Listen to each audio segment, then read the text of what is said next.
Continuando con el estudio de las cartas de Pablo, estamos en la unidad sexta, las cartas pastorales, o también llamadas cartas a los pastores. La carta a Timoteo. Primera carta del apóstol Pablo a Timoteo. Soy Freddy Gustavo Catari y tengo el agrado de darte una cordial bienvenida. Esta carta fue escrita a Timoteo en los años 64 o 65 después de Cristo. El apóstol Pablo había advertido a los efesios para que estuvieran atentos en contra de los falsos maestros que vendrían luego de que él saliera. Hechos 20, 17 al 31. Mientras hay un líder firme, seguro de la doctrina en una congregación, esta congregación estará relativamente segura, pero una vez que salga este líder, existe la posibilidad de peligro de que se introduzcan maestros que enseñen doctrinas extrañas. Eso pasa hoy, eso también ocurría con la iglesia de Éfeso. Pablo envió a Timoteo para que dirigiera la iglesia en Éfeso, mientras él se trasladaba a Macedonia. Desde Macedonia escribió esta carta para ayudar a Timoteo a enfrentar la dura tarea de pastorear en Éfeso. Esta es una correspondencia personal y, de todas maneras, tiene trascendencia, ya que las recomendaciones dadas tienen validez para los líderes de todas las épocas, pero cuidando aspectos culturales aplicables a realidades particulares de la iglesia de Éfeso. El propósito de la carta está en el capítulo 3, versículo 15, donde dice: Te escribo para que sepas cómo debes conducirte en la casa de Dios, que es la iglesia del Dios viviente, columna y baluarte de la verdad. La pregunta de Timoteo era: ¿y cómo debo dirigir? ¿Cómo debo pastorear la iglesia? ¿Qué perfil debo tener? ¿Qué características debo poseer? ¿Qué cosas debo tomar en cuenta? ¿Qué recomendaciones me das? Y el apóstol Pablo pues le escribe esta carta. Por otra parte, es bueno que nosotros hoy consideremos también estas recomendaciones. Cuando te responsabilizas de una nueva obra o una obra que ya está funcionando, no olvides revisar el manual de funciones, los reglamentos internos y otros documentos que te van a ayudar a ubicarte mejor en la tarea que tienes que realizar.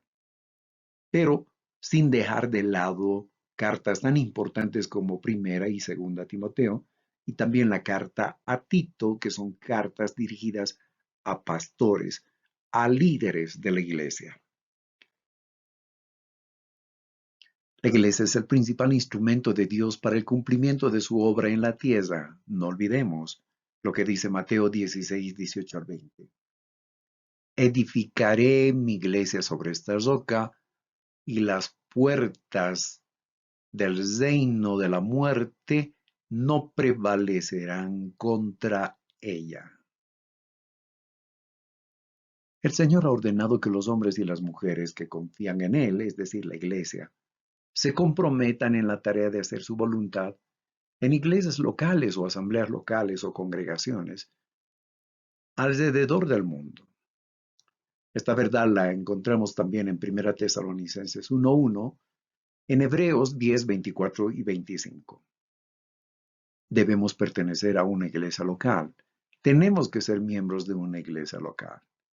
Alguien podría decir: pero yo en casa puedo orar, puedo cantar, puedo estudiar la Biblia por mí mismo, no necesito una congregación. Pues tenemos la gran sorpresa de que Dios dice que debemos congregarnos, debemos pertenecer a un rebaño. Bien, puesto que la iglesia requiere dirección clara, Dios hace que se establezca líderes en la misma. Hablando sobre el nombre de Timoteo, en griego significa temeroso de Dios y es Timoteos.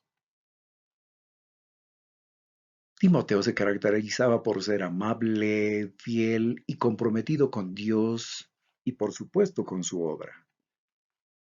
A pesar de su juventud, mostrada en 1 Timoteo 4:12, a pesar de que era reservado, tímido, 1 Corintios 16:10 y 2 Timoteo 1:7, y también le aquejaban frecuentes enfermedades estomacales, 1 Timoteo 5:23. Sin embargo, pese a todas estas debilidades, estaba dispuesto a dejar su hogar para acompañar al apóstol Pablo. Pero, haciendo un análisis de la vida de Timoteo y sus características, él era más un seguidor, cumplía más un perfil de seguidor que el perfil de un líder. Pero es impresionante cómo Dios lo establece como pastor, como anciano, obispo o líder principal en Éfeso. Reflexionando respecto a nuestra situación, querido estudiante, es muy probable que tú te hayas fijado en tus debilidades también y te asemejas a Timoteo, pero no olvides que la Biblia señala que en nuestras debilidades el Señor se puede glorificar. Porque cuando somos débiles, cuando reconocemos nuestra debilidad, es cuando nos hacemos fuertes. ¿Por qué? Porque esa es la ocasión en que el Espíritu Santo se manifestará con poder, con autoridad a través de nosotros. ¿Sabías que en nuestra debilidad podemos ser mejores instrumentos del Señor?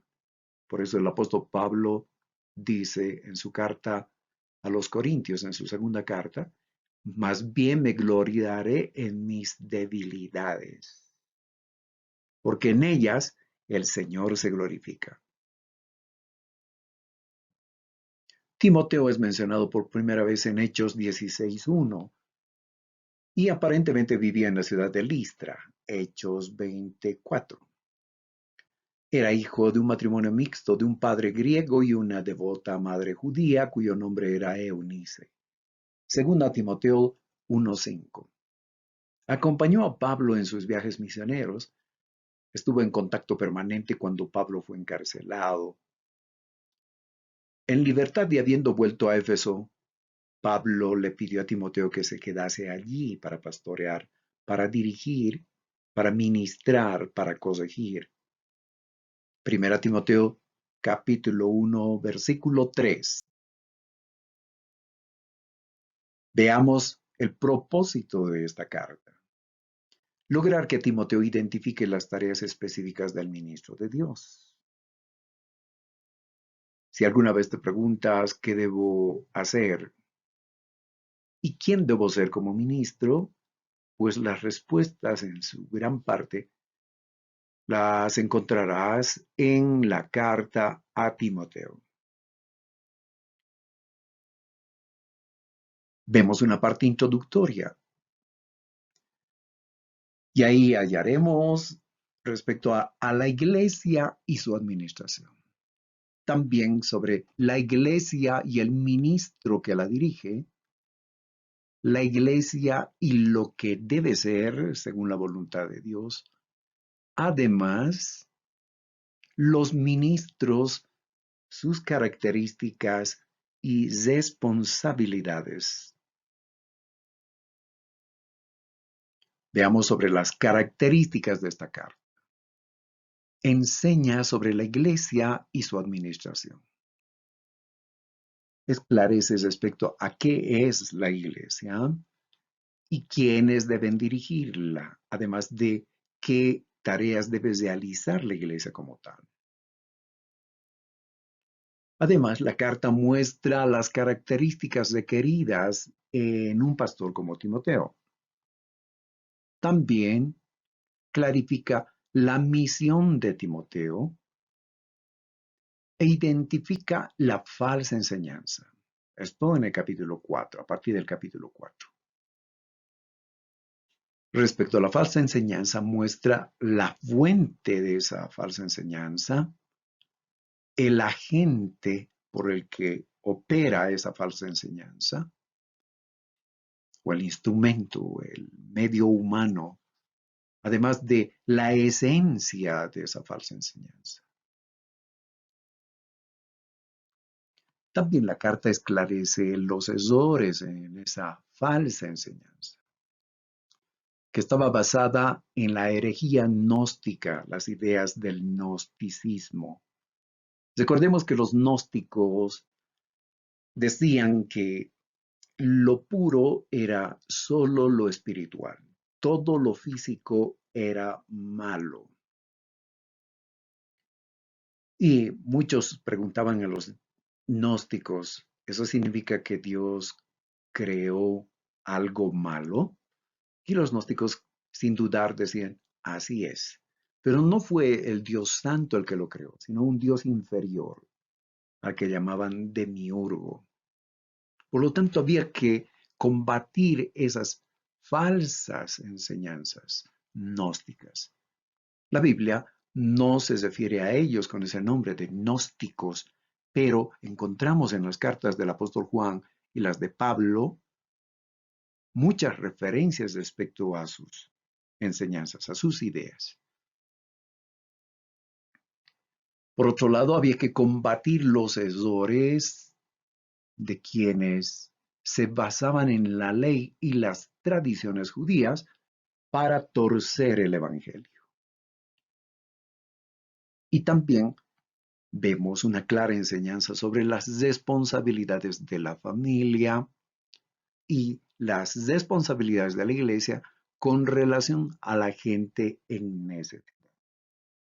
La iglesia debería ayudar a todos los necesitados, sin excepción, sin realizar un estudio social. Veremos los detalles en las siguientes presentaciones.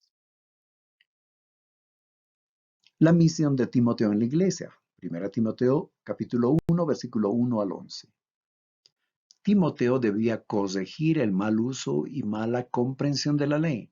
Versículos 6 al 11. Reafirmar las verdades fundamentales del Evangelio. Versículos 12 al 17. Debía además ser valiente para establecer el orden en la iglesia. Versículos 18 al 20.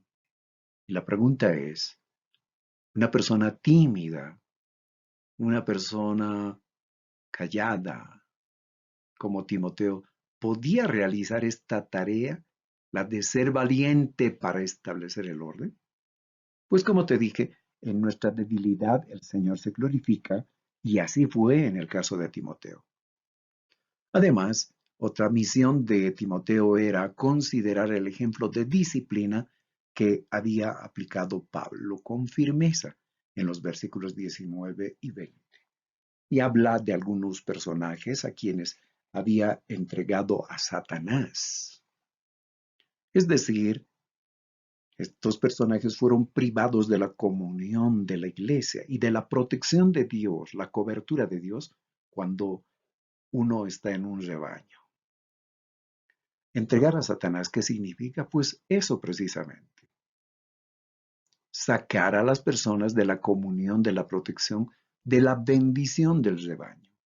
Entonces, otra vez puedes aquí entender la importancia de pertenecer a una iglesia local. Cuando estás solo, eres como una oveja sin redil y los lobos que están acechando te pueden identificar y te pueden coger destruyéndote. Por eso, si no te congregas todavía, hazlo. Tienes que pertenecer a un rebaño, a la iglesia del Señor. Además, vemos con claridad que la carta a Timoteo contiene instrucciones sobre la oración en la iglesia. 1 Timoteo 2, 1 al 15. Esclarece respecto a por qué orar. versículos 3 y 5 de ese capítulo. ¿Por quiénes orar? ¿Y para qué orar por esas personas mencionadas en este pasaje? También enseña respecto a quiénes deben orar. Por supuesto, los hombres en el versículo 8. Pero ¿con qué características? Y lógicamente también están incluidas las mujeres, versículos 9 al 15. Y es interesante que en ese contexto el apóstol Pablo menciona la vestimenta de la mujer para la oración y el comportamiento de la mujer durante la oración. No hay que olvidar estos detalles para poder entender apropiadamente este pasaje bíblico que suele ser conflictivo cuando es mal interpretado. También la carta esclarece, enseña sobre los líderes de la iglesia, la naturaleza de su trabajo, que es de servicio. Capítulo 3, versículo 1. Además, los requisitos, capítulo 3, versículos 2 al 7. También hay una explicación muy interesante sobre los diáconos y las diaconisas, capítulo 3, versículo 8 al 13.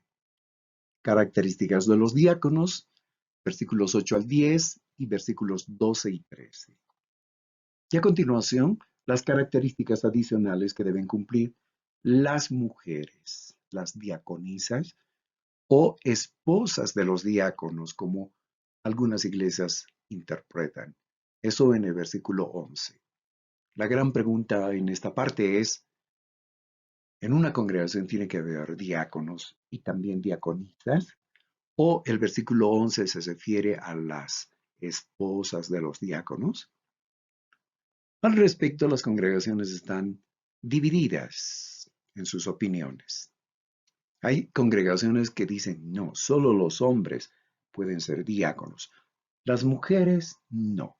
El apóstol Pablo solo está hablando de las esposas de los diáconos que tienen que cooperar desde el hogar, desde la casa, en la tarea diaconal. Otras iglesias dicen, no, más bien tiene que haber diáconos y diaconisas. En otras congregaciones dicen, no, todos somos diáconos, todos somos servidores. Y de una y de otra manera debemos servir al Señor. Y cuando habla de diáconos está hablando pues de la iglesia en general, que debe tener estas características para poder servir de manera óptima a nuestro Dios. Como podrás ver, hay distintas opiniones. Respetables, por supuesto. Y mientras no nos salgamos del marco bíblico, pues estamos en el campo de lo saludable.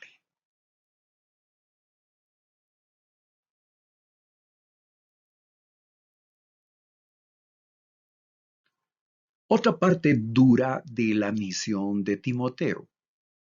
Capítulo 3, versículo 14 hasta el capítulo 6, versículo 20. Evitar la apostasía, capítulo 4, versículo 1 al 5. ¿Por qué? Porque las herejías, las falsas enseñanzas, son promovidas por espíritus engañadores, por demonios. Porque además la herejía fomenta la hipocresía. Normalmente entre los herejes, entre los que se apartan de la verdad, está camuflada una mala intención. Sus motivaciones no son puras. Porque además, esa herejía en Éfeso fomentaba el dualismo gnóstico. Y es por eso que inclusive se estaba enseñando de que quien no tenía relaciones sexuales era puro, era santo. Esta doctrina herética iba a tener más tarde repercusiones, haciendo que, por ejemplo, muchos religiosos dejen de casarse, hagan voto de castidad, y las mujeres voto de virginidad, y aparentemente esas personas eran más santas delante de Dios. Pero cuando revisamos el contexto de toda la Biblia, vamos a encontrar que las relaciones sexuales fueron establecidas por Dios dentro del marco del matrimonio, y quien pues lo practica en ese margen, dentro de ese marco matrimonial, pues no está pecando. Bien, entonces esas cosas eran las que enseñaban en Éfeso. Y por otro lado, también los gnósticos enseñaban respecto a abstinencias de alimentos. El apóstol Pablo es claro en ese sentido y esclarece de que todo lo que Dios ha creado es bueno. Ahí está atacando frontalmente la enseñanza de los gnósticos, que decían que todo lo físico era malo y solo lo espiritual era bueno. Hoy también hay iglesias dualistas que piensan que Dios solo tiene que ver con cosas espirituales y no con la realidad física, con las cosas físicas. Tengamos muchísimo cuidado, porque Dios es un Dios integral, y cuando creó todas las cosas, vio lo que creó y dijo, es bueno, y es bueno en gran manera. Tengamos cuidado entonces con el dualismo gnóstico que continúa hoy también en el pensamiento de muchas congregaciones. Otra parte dura entonces de la misión de Timoteo: expresar sus cualidades personales y sus responsabilidades. Tenía que manifestarlas. ¿De qué manera? Siguiendo los consejos del apóstol Pablo, capítulo 4, versículos 6 al 10. Debía acallar la crítica de los opositores, versículos 11 al 16 del mismo capítulo. Además, tenía que corregir fraternalmente, capítulo 4, versículo 5 en adelante. Y aclarando los deberes de la familia y la iglesia. Y aquí veamos este punto respecto a los necesitados. El Señor Jesús dijo, a los pobres siempre los tendréis. Y muchas veces ocurre esto también en la iglesia. Aunque Dios es seguro que nos sacará de la pobreza, el Señor nos librará de la escasez de alimentos, de ropa, de recursos, de dinero, y Dios nos irá prosperando, así será. Pero inicialmente nos encontramos en escasez, en pobreza, en necesidad. Y esto es lo que pasaba en la iglesia en Éfeso. La pregunta de Timoteo era, ¿y qué hacemos frente a esto? ¿Ayudamos a todos los necesitados sin discriminación? Humanamente hablando, podríamos decir sí, sin discriminación.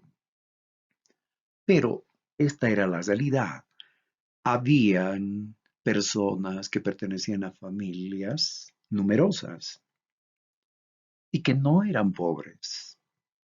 Tenían recursos, tenían casa, tenían comida, tenían ropa, tenían dinero, y podían ayudar a sus familiares que ya asistían a la iglesia y que estaban en necesidad. Pero no lo hacían. ¿Por qué?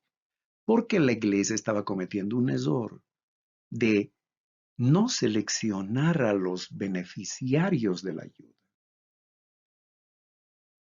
Se hacían colectas de dinero, se recolectaba ropa, comida y se distribuía a todos. Yo no podría decir eso es correcto, eso es justo, pero en realidad no es correcto, no es justo. Y el apóstol Pablo lo esclarece en la última parte de su carta a Timoteo. Le dice, no, Timoteo, no obres de esa manera. Tú eres el pastor ahora en Éfeso, estás dirigiendo y tienes que corregir.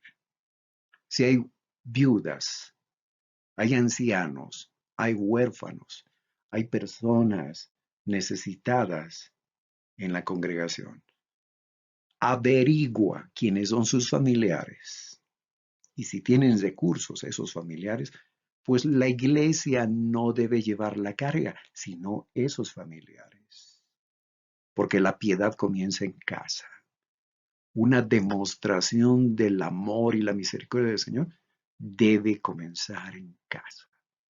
Qué tremenda lección para nosotros también hoy.